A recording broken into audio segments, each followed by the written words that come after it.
Now, everybody's all abuzz about Ashton Jeanty because I guess a lot of people just found out he's from Frisco. Maybe because somebody's been putting some good content out there. You know what I'm saying? But Ashton Jeanty, it's becoming a bar conversation because the Cowboys season's over. Could you see the Cowboys drafting Ashton Jeanty in the first round of the 2025 draft? So with this, where Ashton Jeanty is probably going to be a first round pick, maybe top 10. So we assume Cowboys are going to have like a top 10 type of pick. I could see it happening. I personally, as a Cowboy fan, wouldn't love it. I would love to see them use their draft capital in a different way. But certainly, I think the name recognition that Jeanty has now, I think Jerry Jones would be appeal to Jerry Jones. Frisco, he played at the Star. That's where he played his high school games. Bring him back home, boys. He's one of the kids that was on the tour. Y'all hate the tour. There'd be no Ashton Jeanty if I didn't have a tour. So I think it's a very Jerry move to draft a Ashton Jeanty. And then also I love the idea of them drafting another running back to pair with Rico Dowdle, because I think Dowdle has actually showed well, and he's shown that he can be a part of a. But the thing is with Rico Dowdle, he's a 3 in a good running back room. Yeah, he's shown he can be a part of a really good running back rotation, and we don't trust his health enough to let him be the number one. So I would rather see them use their draft a running back second, third round. I think there'll be some really good guys available, and pair that with Rico Dowdle and somebody else. Bye Zeke. But to me, I honestly think that the Cowboys need to draft 2 running backs. And it's like, and y'all need to stop with this Deuce Vaughn shit. Now, do you have an actual NFL comp for Ashton Jeanty? Oh, well, to me, it's like he's so well. If I'm being really honest, the thing I was thinking is like Emmitt Smith with speed. Emmitt Smith with speed. Yeah. Or a modern day Emmitt Smith. Everybody's modern day Emmitt Smith. A modern day Emmitt Smith. All right. To me, I like to hybrid these players. I like to fusion. Frankenstein these boys. Yeah, Frankenstein these cats. So to me, I'm going with Daniel Tomlinson. Okay. Little D'Angelo Williams. Yeah. I just think because to me, those are like in the 21st century, those are the 2 most successful group of 5 running backs that were actually first round draft picks were used on. And they had a lot of the same questions that everybody's going to have about Ashton Jeanty because he goes to Boise State. LT had a 2,000-yard season. Yeah. But I think that D'Angelo Williams, he had a very impressive. He balled out. To me, I wouldn't mind if a pure D'Angelo Williams comp. I think that'd be a comp. I just think that D'Angelo might just be a little bit faster because he was like a 10-8 100-meter guy out of Arkansas. But I actually do. I say the LT just to give that DFW love, but it's really, I think, D'Angelo, but I don't think he's quite as fast. As fast as him? Yeah, because to me, I even feel like D'Angelo played faster than LT, but to me, LT had more jukes and could hit the corner different. And to me, LT ran like he was 230, even though he was like 215. He was probably 230, and then 215 at the combine. 215 was combine weight only. He just was trying to build it back into good muscle. Yeah. So with Jeanty's speed, I can look at him run and be like, maybe that's like a 4.5. I can see him running like a 4.5 or something like that. But he always gets the corner. Nobody catches him from behind. He breaks off on everybody. Yeah. So he's got great football speed. Yeah. Now going back to do I see the Cowboys draft him? I would love them to use their first round resources. So when's the last time we've had a top 10 pick? It's been a good while. I would rather see. I wouldn't mind them taking one of these top tier receivers in their offensive line or defensive tackle like a Mason Graham or something like that. That's where I'd rather see that. Now with Mason Graham, do you think that the Cowboys are done drafting Michigan defensive linemen? Ooh, that's a good question right there.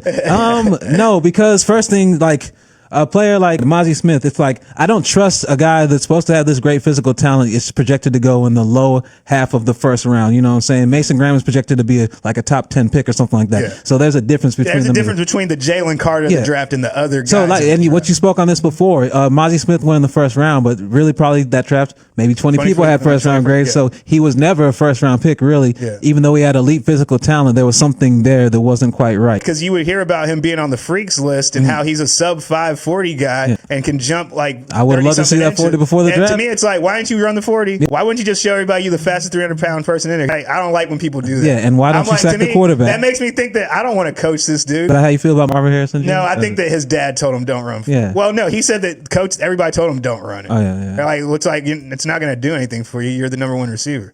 Ever. Number 1 receiver all the time. Yeah. Now, with me, I also agree that I think the Cowboys should possibly look for a later pick. I don't necessarily think that they should go receiver unless it's Tetairoa. Yeah, that's McMillan. I would love Tetairoa McMillan. I think that would be amazing because to me, Jonathan Mingo ain't stopping me from drafting no wide receiver. Well, so like I was saying, top 10 pick. It's only Teddy McMillan or Travis Hunter are the only two that are probably worth that. Yeah, I would definitely go, or maybe Trey Harris. Maybe we fall in love. Maybe he runs a 4.39 or something like that. I wouldn't mind them going O-line also, and just, like I think we have good pieces, to put together a decent O-line. My thing is, I just think that I don't really like the guys who are considered first round picks that play tackle. Kelvin Banks, like Kelvin Campbell. Banks, to me, he's a kick-in guard. Will Campbell has shorter arms.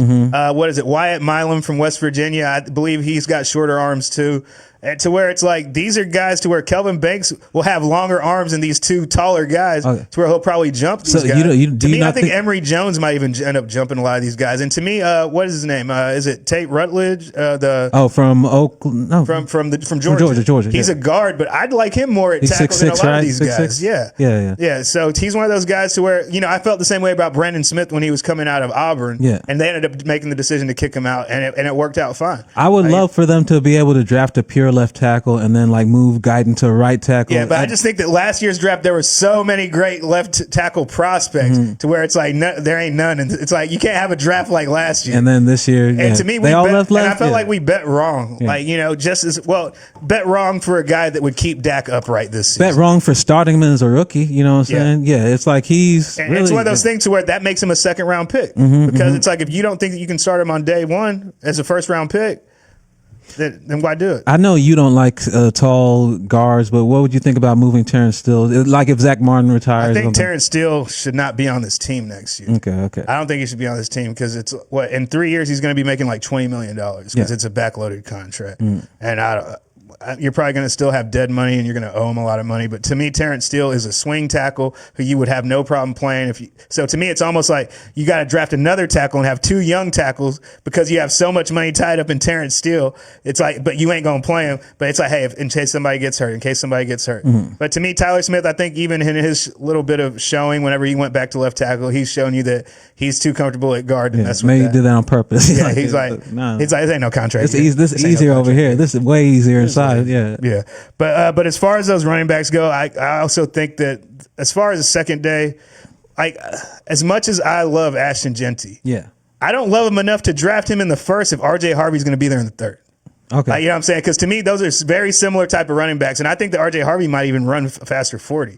And these guys are both 5'9", about 215. They're these little bowling ball, Emmitt Smith built type running backs. Yeah. And I think that RJ Harvey, if UCF was having more success, we'd be hearing more about RJ. Yeah, they started, I don't know where it is now, but they were having like the strongest running game in the country for a good while. They're so one-dimensional because it's Gus Malzahn. Yeah, and they put faith in KJ Jefferson as a passer. I don't know about that. Okay, so because I want Rico Dowdle to be a part of this team going forward, I wanted to pair him up with like a bigger running back. So I'm looking at like Caleb Johnson or Khalil Mullings later on. I would love that if they could be like third round picks, something like that. To me, it's like the way that his draft stock is kind of fallen. Oh, wait.